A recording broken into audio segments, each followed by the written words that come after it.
ہم خواتین نے اپنے اندر کچھ ایسی عادتیں پال رکھی ہوتی ہیں جن کی وجہ سے ہم اپنی عمر سے بڑی لگ رہی ہوتی ہیں۔ ہمارے چہرے پر پہلے جیسی تازگی اور فریشنس نہیں رہتی۔ آج کے ولاگ میں ہم انہی عادتوں پر بات کریں گے جن کی وجہ سے خواتین وقت سے پہلے بوڑھی ہو جاتی ہیں۔ السلام علیکم ورحمۃ اللہ وبرکاتہ۔ This is Aqsa and you are listening Aqsa's life talk. I hope you all are doing great by the grace of Allah۔ الحمدللہ میں بالکل ٹھیک ٹھاک ہوں اور اللہ کے فضل و کرم سے خیریت سے ہوں۔ شروع کرتے ہیں آج کا ولاگ۔ سب سے پہلے اداس رہنے والی عورتیں جو ہیں وہ اپنی عمر سے بڑی لگتی ہیں۔ جب خواتین اداس رہتی ہیں تو یہ اداسی ان کے چہرے پر بھی اثر ڈالتی ہے، جس کی وجہ سے وہ بڑی عمر کی لگنے لگتی ہیں، کیونکہ پریشان اور اداس چہرے ایکٹیو اور فریش نہیں لگتے بلکہ مرجھائے مرجھائے لگتے ہیں۔ جیسے ایک گلاب کا پھول اگر تازہ اور فریش ہوگا تو کتنا خوبصورت لگتا ہے، بالکل ایسے ہی جب وہ مرجھا جاتا ہے تو گندا لگنے لگتا ہے۔ اسی طرح آپ کی اداسی بھی آپ کے چہرے پر اپنے نشان چھوڑ جاتی ہے۔ کوئی بھی انسان جب اداس ہوتا ہے تو جسم میں خون کی روانی سست پڑ جاتی ہے، جس کی وجہ سے چہرے کی رنگت پھیکی، بے جان اور ماند پڑ جاتی ہے، یعنی وہ نیچرل گلو جو خوشی سے ہمارے چہرے پر آتا ہے وہ ختم ہو جاتا ہے۔ اداسی اور فکر سے خواتین کی نیند بھی کم ہو جاتی ہے، اور پھر نیند کی کمی سے ڈارک سرکلز، سوجی ہوئی آنکھیں اور تھکاوٹ ظاہر ہوتی ہے۔ اداسی میں انسان کے چہرے کے مسلز ٹائٹ نہیں رہتے، جس سے چہرہ ڈاؤن لگتا ہے، ہونٹ نیچے کو لٹکے ہوئے، آنکھوں میں چمک ختم ہو جاتی ہے اور چہرے پر سیڈ ایکسپریشنز مستقل ہو جاتے ہیں۔ اداس رہنے سے ہمارے جسم میں سٹریس ہارمونز، جسے کارٹیسول کہتے ہیں، زیادہ بننے لگتے ہیں، جس کی وجہ سے اسکن ڈرائی ہو جاتی ہے اور رنکلز آ جاتے ہیں اور عمر سے پہلے بال سفید ہونے لگتے ہیں۔ تو اداسی سے بچنے کے لیے آپ کیا کر سکتی ہیں؟ اداسی سے بچنے کے لیے آپ اللہ سے بات کریں، اللہ کو بتائیں کہ آپ کیوں اداس ہیں، اور اللہ سے رج کے دعا کریں، اللہ کے آگے رجوع کریں کہ وہ آپ کی اداسی کو خوشی میں بدل دے۔ سورۃ الرعد میں بھی اللہ تعالیٰ کا ارشاد ہے کہ دلوں کو اطمینان صرف اللہ کے ذکر سے ملتا ہے، تو اللہ کا ذکر کریں اور جو کچھ آپ کے پاس ہے اس پر اس کا شکر ادا کریں، اور اس کے علاوہ آپ پانی زیادہ پئیں تاکہ آپ کا جسم ہائیڈریٹ رہے۔ اگر آپ کا جسم ہائیڈریٹڈ رہے گا تو چہرہ تازہ لگتا ہے۔ کچھ وقت دھوپ میں بھی گزاریں، کیونکہ دھوپ میں وٹامن ڈی ہوتا ہے جو ہمارے موڈ کو خوشگوار کرتا ہے اور ہماری سکن کو بھی بہتر کرتا ہے۔ اور مسکرائیں، چاہے آپ کا دل نہ بھی کر رہا ہو پھر بھی آپ اپنے چہرے پر مسکراہٹ رکھیں۔ مسکرانے سے دل ہلکا ہوتا ہے اور اداسی ختم ہوتی ہے۔ دوسرے نمبر پر ہے غصہ کرنے والی اور چیخنے چلانے والی عورتیں۔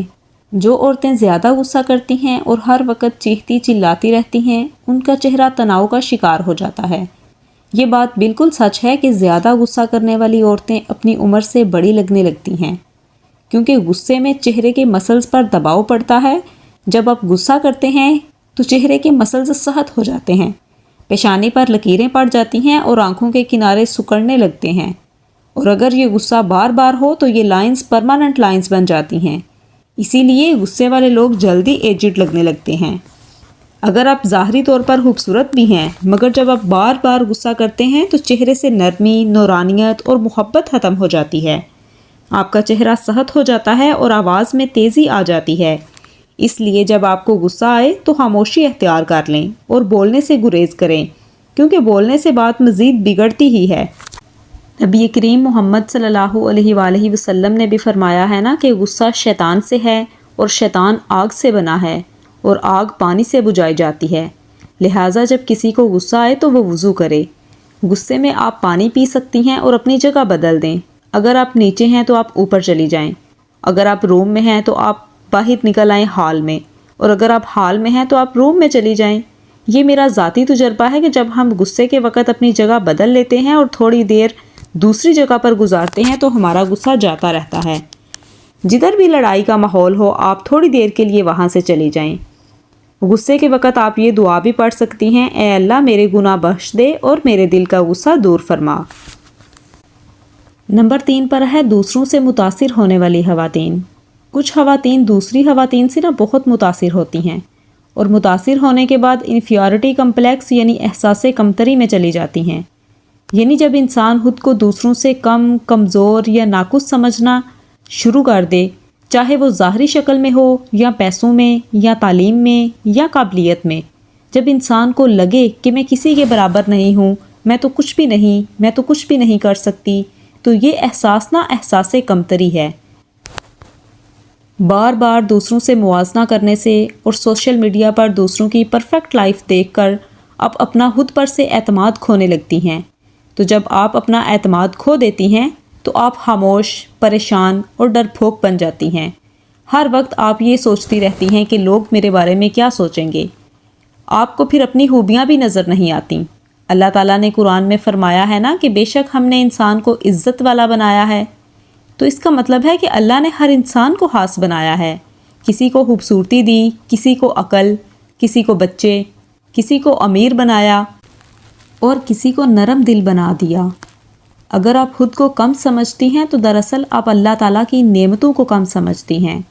آپ اپنی خوبیوں اور اپنی نعمتوں کو دیکھیں اور اللہ تعالیٰ کا شکر ادا کریں کہ جو آپ کے پاس ہے وہ کسی اور کے پاس نہیں ہے۔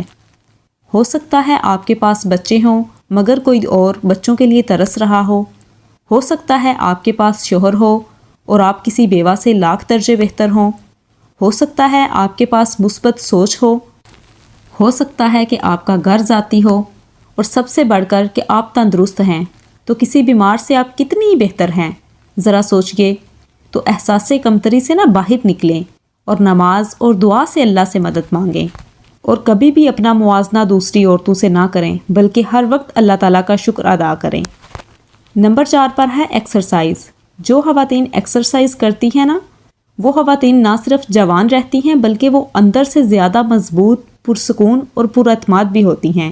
یہ بات سچ ہے کہ ایکسرسائز عورت کو نہ صرف جوان رکھتی ہے بلکہ اندر سے مضبوط، پرسکون اور پر اعتماد بھی بناتی ہے۔ جب آپ ورزش کرتی ہیں نا تو جسم میں خون تیزی سے گردش کرتا ہے۔ یہ خون آکسیجن اور غذائیت کو چہرے تک پہنچاتا ہے، جس کی وجہ سے رنگت نکھر جاتی ہے، جلد چمکدار اور ہیلدی لگتی ہے۔ خواتین میں عمر کے ساتھ ساتھ ہارمونز تبدیلیاں بھی آتی رہتی ہیں، مگر آپ کی ایکسرسائز ہارمونز کو بیلنس رکھتی ہے، جس سے انسان کا موڈ بھی بہتر رہتا ہے اور ایجنگ سائنز بھی دیر سے آتے ہیں۔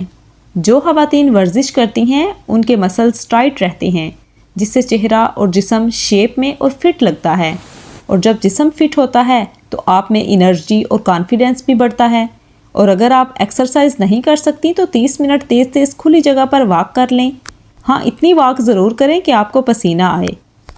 اور 5ویں نمبر پر ہے غیر متوازن غذا اور پانی کی کمی۔ جو خواتین غیر متوازن غذا اور پانی کی کمی کا شکار رہتی ہیں وہ بھی جلدی بوڑھی ہو جاتی ہیں۔ اگر آپ سموسے، پکوڑے، جنک فوڈ یا چینی والی آئٹمز، بیکری آئٹمز اور میدے سے بنی چیزیں استعمال کرتی ہیں تو یہ سب چیزیں آپ کے جسم سے کولیجن کو ختم کر دیں گی۔ آپ نے دیکھا یا سنا ہوگا کہ کولیجن ٹیبلٹس یا کولیجن پاؤڈر کا استعمال لوگ کرتے ہیں، وہ بھی اپنی سکن کو اچھا، تازہ، بالوں کو مضبوط اور ناخنوں کو خوبصورت کرنے کے لیے استعمال کرتے ہیں۔ اگر آپ ان سب چیزوں سے بچیں گی اور فریش پھل اور کچی سبزیاں کھائیں گی تو اس سے آپ دیر تک جوان رہیں گی۔ If you like today's video, don't forget to subscribe to my channel and share it with your friends and family, because maybe this small message can change someone's life. May your days be peaceful and your nights full of comfort. See you in the next video, inshallah. Till then, stay happy and stay positive.